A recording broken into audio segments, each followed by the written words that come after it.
Presque de l'info, c'est la revue de Presque de Nicolas Canteloup.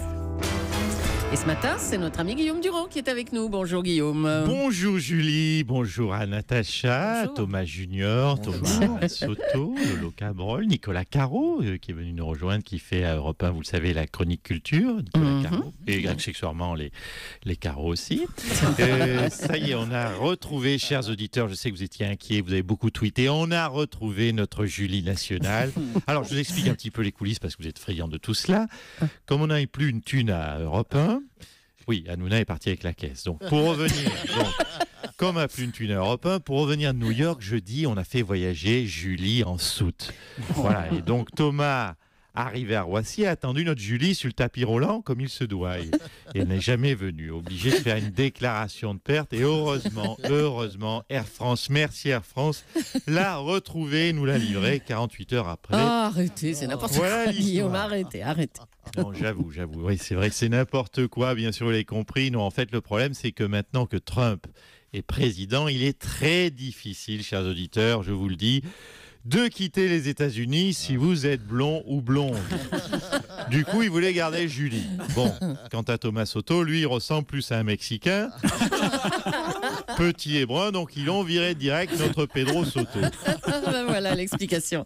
Allez, c'est parti pour les titres, Guillaume. Vous êtes prêts ? Allez, c'est parti pour les On y va. titres. Primaire à droite, bien sûr, tout le monde le dit. François Fillon pourrait être la surprise des primaires à droite. Et oui, un petit peu comme Trump. Faut dire qu'il n'y est pas allé de main morte, le François Fillon, avec ses idées populistes et démagos sur l'alignement du taux de régime fiscal des artisans indépendants sur celui des auto-entrepreneurs à hauteur de 15% la taxation de 2007 sur les petites et moyennes entreprises. Non, vous l'avez compris, François Fillon, c'est tout l'inverse de Trump. Pour l'instant, Fillon, il a construit un mur, mais lui, c'est entre lui et les gens. Est-ce que le mur va tomber ? Suspense. Manifestation contre Donald. Les Américains sont inquiets. Donald Trump se vend comme le super businessman, mais il a fait tout de même, il faut le dire, 3 fois faillite, alors que notre François Hollande, il n'a fait faillite qu'une seule fois, mais avec nos sous. Encore un débat pour rien, on dirait une chanson. Encore un débat pour rien. Voilà, on dirait une chanson, vous l'avez compris, Julie, de Jean-Jacques Goldman. Donc J-3 avant le dernier débat des primaires. Tenez bon, chers auditeurs, c'est le dernier, on en voit le bout. 3e débat de 2 heures, on aura bien réfléchi, surtout on aura bien niqué nos soirées. Mais j'ai le super conseil pour gagner. Le candidat qui m'écoute, je le dis, va gagner la primaire. Mais alors, c'est quoi ce conseil, Guillaume ? Il faut absolument rater son débat. Ah. Ben, regardez Trump, 3 débats ratés, résultat, élu facile. Donc je dis, allez Poisson, allez Le Maire, vous êtes les mieux placés. Merci du conseil, merci Guillaume, à bientôt. À 3 jours du débat décisif, François Fillon remonte dans les sondages et Nicolas Sarkozy, inquiet, promet, paraît-il, des ministères à tour de bras. Bonjour Nicolas Sarkozy. Je suis pas inquiet. T'en veux, vous en voulez ? J'en ai plein. Julie, vous avez un petit poste de ministre. Non, enfin, j'ai les qualités pour être ministre, moi, peut-être. Mais on s'en fout des qualités. Déjà, vous avez une grosse qualité, vous m'êtes très sympathique. Hein.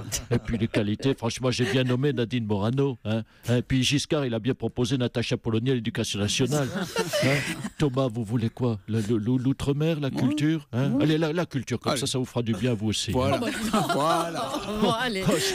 J'ai taqué. Franchement, allez, on va revenir à des sujets sérieux, Monsieur Sarkozy. Hollande et Trump se sont donc appelés pour discuter. C'est rassurant, plutôt, non ? Mais franchement, mais vous êtes naïve. Vous répétez ce que dit la France Presse. Discutez de quoi ? Ouais. Discutez de quoi ? Vous connaissez le niveau de patapouf en anglais, hein ?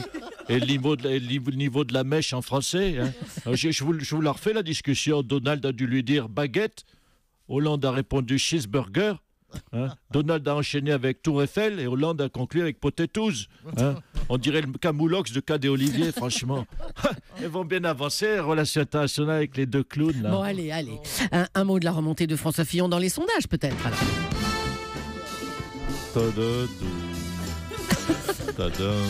Ah tiens, le voilà. Bonjour François Fillon. On vous sent en requin qui a dit non, hein ? à fond. Je sens que j'ai donné la pêche aux Français. C'est un peu ça. Dis donc, qu'est-ce que tu viens faire franchement, t'arrêtes de dire t'imposer dans notre duel. Hein. Alain, moi, c'est notre duel à nous. Tu vas pas venir nous péter tous nos plans. Hein.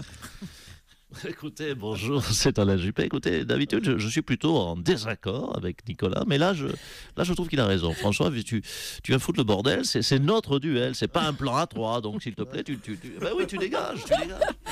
Non, désolé, mais je sens le désir des Français. Donc maintenant, j'arrive. Vous sentez mon souffle chaud sous votre nuque? Oh, le salaud, non, c'est fou, moi, je propose aux gens d'avoir 2 fois des frites et ils préfèrent François Fillon. Franchement, je comprends pas. Honnêtement, Mme Julie, on vous donne le choix entre manger des frites et manger Fillon. Vous choisissez les frites, vous? Allez, je passe mon tour. Merci, M. Sarkozy. Je vous en prie. François Hollande a donc eu Donald Trump au téléphone, le président Hollande, qui dit de Trump dans le livre « Un président ne devrait pas dire ça ». Lui, ce qui l'anime, c'est la vulgarité. C'est un être, je trouve, dans tous les sens du terme, vulgaire. Oui, et bonjour à tous dans ce studio et à vos auditeurs. Mais je l'ai eu au téléphone et étonnamment, il assume parfaitement. Ah bon? Il m'a d'ailleurs confié, M. Cabrol, qu'un de ses grands projets pour l'Amérique était de changer le nom de son pays. Il veut changer le nom des États-Unis? Oui, comme le Nord s'est appelé les Hauts-de-France, eh bien, il veut changer. Il dit que uni, dans les États-Unis, uni, ça fait trop partage, trop de gauche. Enfin, il m'a dit, ça fait un pays, ça fait pays PD. Pays PD, oui, pour être précis, dans le texte, je cite, il m'a dit, ça fait pays PD. C'est ça. Il m'a alors confié que le futur nom, et je vous le donne en scoop parce que vous aimez cela sur Europe 1, oui. Le futur nom des États-Unis s'inspirerait de l'Europe. Ce ne serait pas la Bulgarie, mais la Vulgarie. La Bulgarie. Oui, mais c'est pas con quand on y réfléchit bien. Si vous prenez son escorte, enfin son tapin, enfin sa compagne, Melania, la Slovène siliconée, eh ben en First Lady des États-Unis, c'est ridicule, mais en première pétasse de Bulgarie, là, c'est cohérent.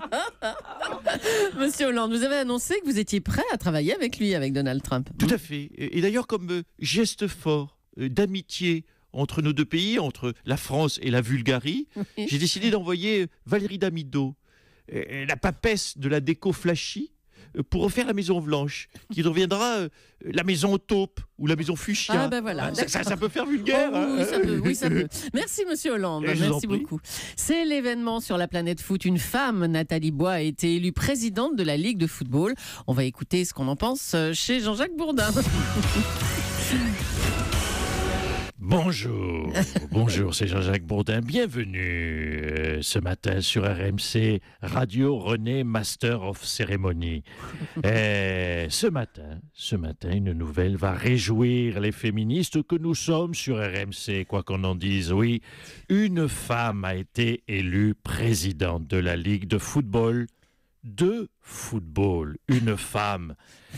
Football, une femme, football. Et oui, et pour réagir à ce cataclysme, à cette information, je vais prendre une auditrice. Je prends ma fiche. C'est René. Bonjour René. Non, t'es con, j'ai Jacques ou quoi? C'est moi, c'est René. René et pas eux. Tu m'as pris pourquoi? Pour un transsexuel péruvien, j'ai Jacques ou quoi? Pardon René, excusez-moi. Je me disais aussi, on n'a jamais eu d'auditrice depuis 25 ans, ça me paraît assez étrange sur RMC. Dites-moi René, alors une femme présidente, on aura tout vu, franchement. Alors, une femme présidente de la Ligue française, je le redis, Ligue française de football, oui c'est bien cela, c'est l'intitulé de ma question. Vous en pensez quoi, vous, René, de cela? Mais moi, je dis une femme à la tête du football, je trouve ça super, tu vois, parce que je trouve ça vraiment formidable, tu vois, ça va amener quelque chose, quoi. Alors là, René, pardonnez-moi, je suis interloqué. Écoutez, là, je dis bravo. Je dis bravo pour votre réaction parce que on vous imaginait peut-être un peu machiste, René. Eh ben non, moi je dis c'est très bien une femme à la tête du football parce que tu vois, des fois tu joues, tu vois, tu fais un tacle glissé. Oui. Et bien les taches de pelouse sur ton short, tu sais pas comment les ravoir. Et bien avec une bonne femme, ça saura trouver le petit truc qui va bien, tu vois. Ouais, j'ai déconné, Jacques. Oh, tu m'as vu, une bonne femme à la tête du football, marche sur la tête. Pourquoi pas gardienne de but aussi, tu m'as pris pour un pédé, Jacques. Je suis pas Soto, je suis pas Soto la New-Yorkaise, là. Eh bien, écoutez, je suis soulagé par votre appel. J'ai eu peur d'avoir perdu mon René. À vous, Julie. Pardonnez-moi, Julie. Qu'est-ce qu'il y a? Vous avez encore l'étiquette de bagage collée sur le frein. Merci et bravo à Nicolas Canteloup. Nicolas, vous saluerez René de la part de Soto, la New-Yorkaise, évidemment. Ouais. Et on vous retrouvera demain à 8h40 en direct pour la revue de presse sur Europe 1. À demain.